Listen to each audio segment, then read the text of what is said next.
So actor Mohan Babu గారు నిన్న సాయంకాలం కాంటినెంటల్ హాస్పిటల్కి వచ్చారండి. కాంటినెంటల్ హాస్పిటల్లో ఎమర్జెన్సీ రూమ్కి వచ్చారు. ఆయనకు హాస్పిటల్కి వచ్చినప్పటికీ ఆయనకు ఒళ్ళో నొప్పులు అనేసి, తర్వాత ముఖం మీద ఆయనకు బాగా కుడివైపున నొప్పి అని చెప్పారు. సో దాని తర్వాత ఆయన బ్లడ్ ప్రెషర్ బాగా ఎక్కువగా ఉండే. సో ఇమీడియట్లీ మా ఎమర్జెన్సీ ఫిజిషియన్స్ ఆయన ఇవాల్యుయేట్ చేసి మా కన్సల్టెంట్స్ని పిలిచారు. నా ఎడమ వైపున డాక్టర్ రఘువీర్ రెడ్డి గారు, ఆయన ప్లాస్టిక్ సర్జను. ఒకవేళ ఆయనకి ఏమైనా గాయాలు తగిలాయని అనేసి మేము ముందు ప్లాస్టిక్ సర్జన్ ఇమీడియట్గా రమ్మని చెప్పాము. సో వాళ్ళు చూశారు, ఆయన గురించి చెప్తారు. తర్వాత డాక్టర్ మూర్తి గారు, ఆయన కార్డియాలజిస్టు, ఆయన కూడా ఆయన మోహన్ బాబు గారిని ఎమర్జెన్సీ రూమ్ చూశారు. డాక్టర్ జగదీష్ గారు ఇంటర్నల్ మెడిసిన్ డాక్టరు, ఆయన కింద అడ్మిట్ అయి ఉన్నారు.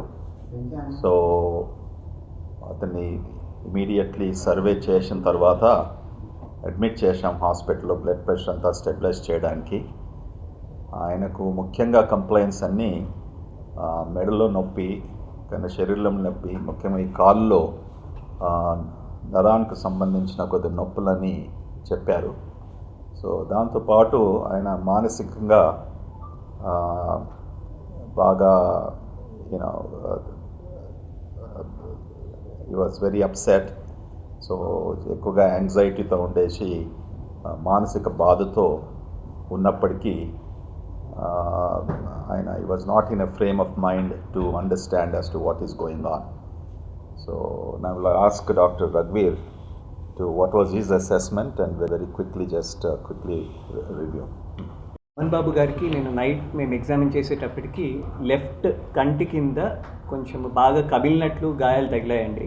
బయటకి ఏమీ ఎక్స్టర్నల్ ఇంజురీస్ లేవు, కానీ మొత్తం ఆ భాగం అంతా కమిలిపోయి ఉంది. సో నిన్న నైట్ అంతా బాగా స్టెబిలైజ్ చేశారు. తన జనరల్ కండిషన్ స్టెబిలైజ్ చేసిన తర్వాత ఈరోజు ఫేస్ సిటీ స్కాన్ అనేది తీయబోతున్నాము. అక్కడ ఏమైనా ఫ్రాక్చర్స్ ఉన్నాయేమి అని తెలియజేసుకోవడానికి. సో దాని తర్వాత సిటీ స్కాన్ రిపోర్ట్స్ బట్టి we will decide further line of management. నిన్న వచ్చినప్పుడు బీపీ చాలా ఎక్కువగా ఉండేది. ఆయన హైపర్ టెన్సివ్ పేషెంట్, కానీ బీపీ చాలా ఎక్కువగా ఉండేది. 200 ఆల్మోస్ట్ 200 దగ్గరగా ఉండేది. సో అందుకని దాని ప్రకారంగా టెస్టులు చేసి ఒక ఈసీజీ తీసాము, అది నార్మల్గానే ఉండేది. ఈకో కూడా చెక్ చేసాము, హార్ట్ అంతా నార్మల్గా ఉందా లేదా అని. సో బీపీ ట్యాబ్లెట్స్ ఇచ్చి సెటిల్ చేసాం నిన్న నైట్కి. ఈరోజు కూడా బీపీ ఇంకా కొద్దిగా ఎక్కువగా ఉంది. సో అకార్డింగ్లీ మెడిసిన్స్, అవసరమైన మెడిసిన్స్ ఇస్తాం. కింద వాప్గా ఉంది, ఓకే, కానీ ఏమి లాసరేషన్ అనేసి, లెఫ్ట్ సైడ్ లాసరేషన్ అనేసి, లేకుంటే ఏదైనా బ్లీడింగ్ అనేసి అట్లా ఏం లేదు. ఓకే, ఇంటర్నెట్ దాని కొరకు సిటీ స్కాన్ కొరకు ఆయన నిన్న రాత్రి బ్లడ్ ప్రెషర్ బాగా ఎక్కువగా ఉన్నందుకు, చాలా ఇవన్నీ నొప్పులతో ఉన్నందుకు మేము సిటీ స్కాన్ ఇవాళ మార్నింగ్ చేయాలనేసి చూసాం.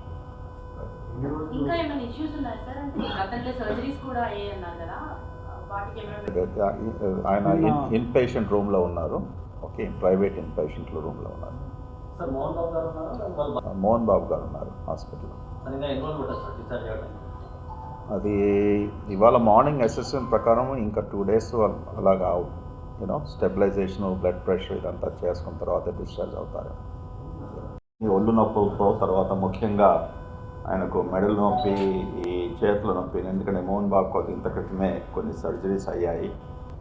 దానివల్ల నొప్పుల వలన మా న్యూరాలజిస్ట్ ఇవాళ మార్నింగ్ డాక్టర్ ఎంకే సింగ్ గారు కూడా చూశారు. ఆయనకు వేరే మాత్రలు నొప్పి కొరకు, మసిల్స్ రిలాక్సేషన్ కొరకు రాశారు. దాని తర్వాత ఆయన సిటీకి వెళ్తారు.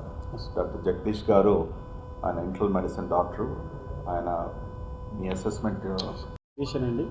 సో డాక్టర్ మోహన్ బాబు గారు నిన్న ఎమర్జెన్సీకి వచ్చిన తర్వాత సార్ చెప్పినట్టుగా అసెస్మెంట్ చేశాము. సో చాలా యాంగ్షియస్గా, హై హార్ట్ రేట్, హై బీపీతో ఉన్నారు. With blunt injuries over the face, chest, అబ్డామెన్తో ఉండే వాటిని మా కన్సల్టెంట్స్ ద్వారా మేనేజ్మెంట్ చేశాము. ఆయన BP, heart rate, general condition అన్నిటినీ ఇంప్రూవ్ చేయడానికి షిఫ్ట్ చేసి తగినంత ఇన్వెస్టిగేషన్స్ చేసి స్టేబుల్ చేయడానికి ట్రై చేస్తున్నాము. ఇంకా బీపీ కూడా ఫ్లక్చువేషన్లోనే ఉంది, హార్ట్ రేట్ కూడా ఫ్లక్చువేట్ అవుతూ ఉంటుంది. సో 170 నుంచి 200 వరకు కూడా ఫ్లక్చువేట్ అవుతుంది. ఆ కండిషన్లో చాలా అన్స్టేబుల్గా ఉన్నారు. వాటన్నిటిని స్టేబుల్ చేస్తూ ఫర్దర్ ఇన్వెస్టిగేషన్స్ కూడా చేస్తూ ఆయన్ని ఇప్పుడు రూమ్లో ఉంచి మేనేజ్ చేస్తున్నాము. మెయిన్గా కూడా high BP, high heart rate, fluctuating BP, fluctuating heart rate ఈ కండిషన్స్ వల్ల ఉన్నట్టుగా తెలుస్తుంది. ముందున్న బీపీ ఆల్రెడీ అతనికి ఉంది, అది ఇంకొంచెం ఎక్కువైనట్టుగా ఉంది. వాటన్నిటి స్టేబుల్ చేసి ఇంకొన్ని ఫర్దర్ ఇన్వెస్టిగేషన్స్ కూడా చేసి కండిషన్ ఎలా ఉందన్నది కూడా నిర్ధారించి ముందు కూడా ట్రీట్మెంట్ ఇవ్వాల్సిన అవసరం ఉంది. హాస్పిటల్లో స్టేబుల్ చేయాల్సిన అవసరం ఇంకా ఉన్నట్టుగా మేము అనుకుంటున్నాం.